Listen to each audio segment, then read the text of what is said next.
नमस्कार सर्वांना, जय शिवराय. आज कासेगाव हिंदकेसरी मैदान, तारीख 26/3/26. सेमीफायनल सगळे जाहीर झालेले आहेत. 7 सेमी होणार आहे. 7व्या सेमीमध्ये सगळ्यांचा लाडका कोहिनूर बकासूर, कोटचा सर्जा, लाडू, बलमा, भोंगा, चिक्क्या हे सगळे दिग्गज हे 7व्या सेमीमध्ये आपल्याला पाहायला मिळणार आहेत.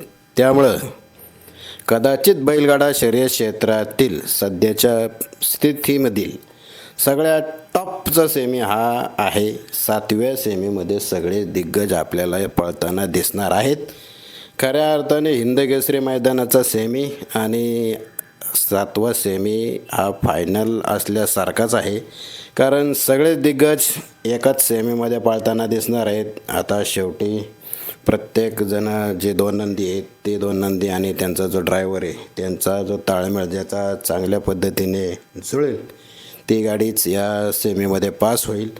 आणि खरंच सगळ्यात टॉपचा सेमी आहे 7वा सेमी. पहिल्या सेमीमध्ये सर्जा दादा आपल्याला पहिल्या तासावर पळताना दिसणार आहे.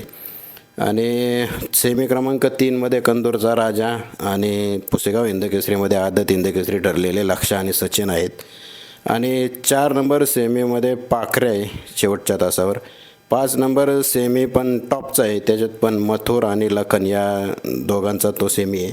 आणि 6व्या सेमीमध्ये रायना आहे. पण सगळ्यांचे काळजाचे ठोके वाढवणारा आणि बैलगाडा शर्यत क्षेत्रात टॉपचा असा असणारा सेमी फायनल क्रमांक 7. त्यामुळं 7 नंबर सेमीफायनलमध्ये जो खऱ्या अर्थाने चांगला पळेल तर तोच विजेता ठरेल. तुम्हाला काय वाटतं, कोण जिंकेल?